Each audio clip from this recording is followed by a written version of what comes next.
আজকের ভিডিওতে একটি শক্তিশালী সাবর মন্ত্রের কথা বলবো। এই মন্ত্রের দ্বারা যে কোনো অশুভ শক্তিকে নাশ করতে পারবেন, তেমনি ভূত প্রেতের দৃষ্টি থেকে যে কোনো ব্যক্তির শরীর থেকে ছাড়াতে পারবেন। আপনার শিশুর উপরে কোনো কুব্যক্তির নজর লেগেছে বা বদদোয়া আছে বা পিশাচ খবিশ জিন পরির কুদৃষ্টি আছে, সেই ব্যক্তির শরীরে থেকে কিন্তু সেই অশুভ শক্তি বা ভূত প্রেত খবজি দৃষ্টির শক্তি কিন্তু ছেড়ে যাবে। এটা একটি নরসিংহ দেবতার মন্ত্র। এই মন্ত্র আপনারা কোনো শুভ দিন দেখে কণ্ঠস্থ করলে আপনাদের কাজ হবে।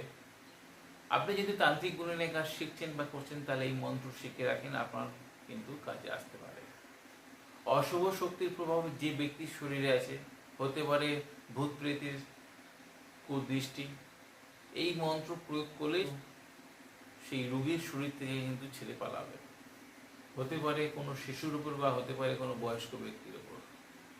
আপনি অনেক তান্ত্রিক গুণের কাছে গিয়ে ঠকেছেন, আপনারা নিজের কাজ করতে চাইছেন, তাহলে এই মন্ত্র আপনি শিখে রাখেন। এই মন্ত্র ক্রিয়া করতে হলে নিজের শরীর আগে দেহবন্ধন করে নেবেন, তারপর নরসিংহর মন্ত্র আপনারা কোনো পূর্ণিমা তিথিতে মুখস্থ করে নেবেন 108 বার। তারপর রোগীকে সামনে বসিয়ে হলুদ সর্ষে সামান্য পরিমাণ 5-6টা কি 7টা দানা নেবেন, অল্প পরিমাণ সেই দানা নিয়ে মন্ত্রপুত করবেন সেই সর্ষের উপর, আর রোগীর শরীরে ফুঁক দেবেন, আর সর্ষের উপর সেই সর্ষে নিয়ে রোগীর শরীরে ঝাড়া দেবেন, 9বার ঝাড়া দেবেন। দেখবেন সেই অশুভ শক্তি বা অদৃশ্য শক্তি বা জিনপুরীর খবিজির কুদৃষ্টি থেকে সেই রোগীর শরীর থেকে কিন্তু পালাবে।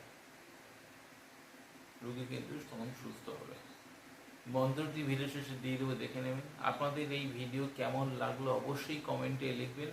আপনাদের যদি এই ভিডিও দ্বারা উপকারে আসে, আপনাদের বন্ধু বান্ধব বা সোশ্যাল মিডিয়ায় শেয়ার দিতে ভুলবেন না। আজ বন্ধুরা এই পর্যন্ত, দেখাবো আগামী পর্বে। ততক্ষণ সবাই সুস্থ থাকুন, ভালো থাকুন। জয় মা তারা, জয় মা কামাখ্যা, জয় গুরু বামদেব। নমস্কার বন্ধুরা।